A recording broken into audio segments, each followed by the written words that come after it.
into top 10 prison escapes. Caught on video. Oh gosh, this should be very interesting, Dave. It's gonna be funny. I think it's gonna be funny. You think it's gonna be funny? I don't know. I just think we about to see some weird shit, y'all. Yes. Let's see. We always see some weird stuff on here. We'll see. I don't know. Let's get into it, y'all. Let's do it! It's Vlogmas! That's why we've got a South African prison break. These guys were locked in the back of a police car and managed to find a really funny way to get out. And what kind of police car is that? What the rest of it? He gotta get his friend out. Where the hell are they at? Look, he's trying to close it back.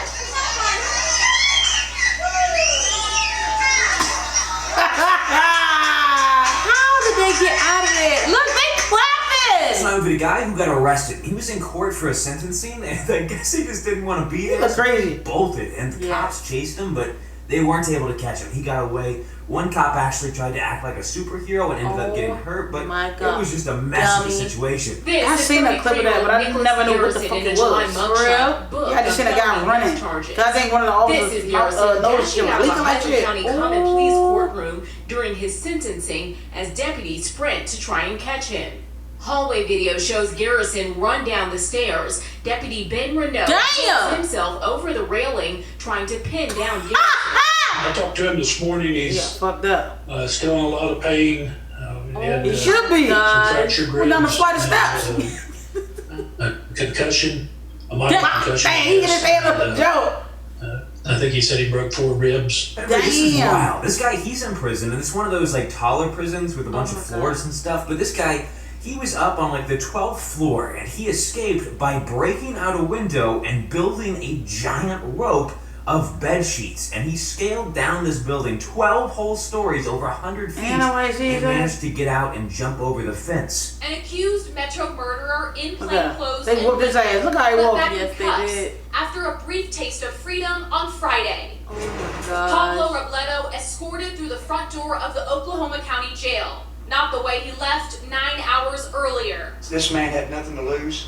7 a.m. Oklahoma City Police first finding his cellmate, Jose Hernandez, lying on the concrete outside, his leg broken. Damn. 12 stories above, a busted out window, and Robledo gone with a 2-hour head start. The 34-year-old originally in jail connected to a 30-year-old man's murder last year. This was going to be the stupidest thing I ever heard. We've got 2 inmates who pulled the old switcheroo on some guards, and one inmate was actually set to be getting out of prison that day. However, the other inmate saw an opportunity and offered this guy $1,000 for his information so that he could be the one to leave instead. And they looked similar enough that it would work out. And on top of that, because of the whole sickness situation, this guy, he could wear a mask so they wouldn't verify it as easily, and it turns out it worked. They pulled a fast one. However, they ended up getting figured out later, and now the guy who sold the information is in a lot of trouble and getting sentenced to more time. Was Quentin idiot to leave the Cook County Jail originally? Why would you want to give somebody else your time? Instead of leaving jail, he sold his personal information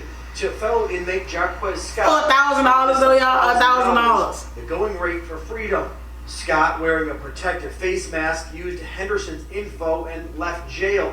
Now a man accused of unlawful use of a weapon with a $50,000 bond is nowhere to be found and was able to simply walk out. Over to 6, I love this one. It's not technically a prison escape, but it is insane. These prisoners in Ecuador, they sealed up and flooded basically one of their prison yards, so it was a giant swimming pool. They had as well, so they could play water basketball, a bunch of different things. They were just having a ton of fun. And at a certain point, you have to ask yourself, like, if inmates can do this and pull this off without the guards being able to do anything about it, what else could at a certain point, they could all just escape if they wanted to. Exactly. They got on motherfucking swim trunks and shit. Man, that bullshit. They don't care having fun. Look, swimming like this. Yes. I thought they was on a motherfucking boat. They got some nice clean water though.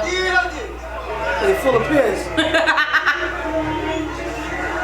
The guy who was at a police station, he got picked up for doing something. It wasn't his first time getting arrested or even getting arrested this year. He got arrested multiple times. But he was being escorted out to prison. And while he was being escorted out by, I believe it was a single officer or something like that, obviously he has handcuffs on, but he decided to make a mad dash and try to get away from this officer and see if he could escape. Now, somebody who gets arrested multiple times in a single year and then also is trying to escape from a police officer probably doesn't make the best decisions, but this guy, he had the brilliant decision this time of jumping into a river with handcuffs on, because there was a river right next to this department. Unfortunately for him, it didn't work out. I mean, technically he did escape from police, but he also drowned. An officer was escorting him out to be taken to the Pinellas County Jail. His hands were in handcuffs when all of a sudden an officer made his way toward the water. As you can see, the parking lot here at the police department, very close to the bay. And with the handcuffs still on, we're told, jumped in. Investigators say it's not known if Brownlow was experiencing some sort of mental episode. And they won't know until after an autopsy if he may have been drinking or on drugs. Paramedics pulled Brownlow from the water. They gave him CPR, but they were not able to revive him.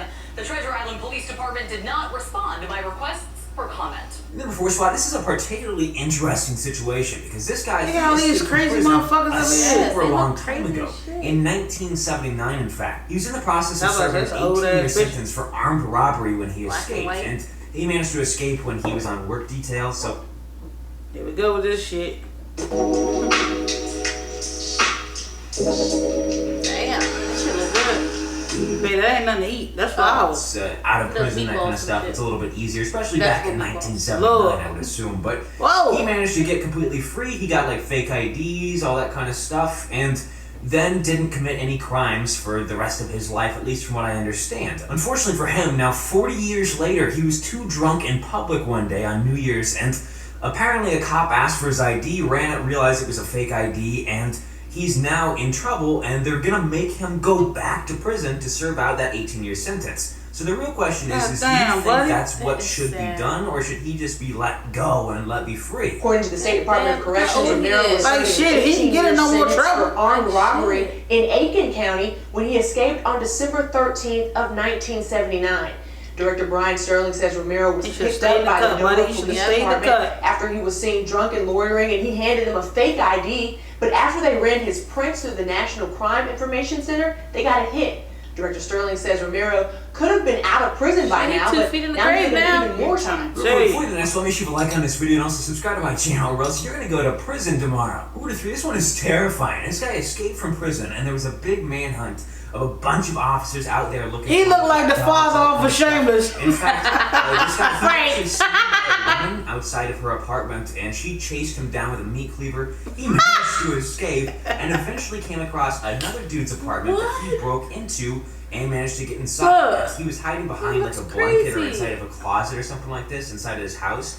As this dude who lived there was inside, and he realized shortly thereafter this guy was in there, but had been watching him for 3 hours before he realized, and the police caught him. I grabbed my flashlight, moved the sheet, and there's a face looking back at me.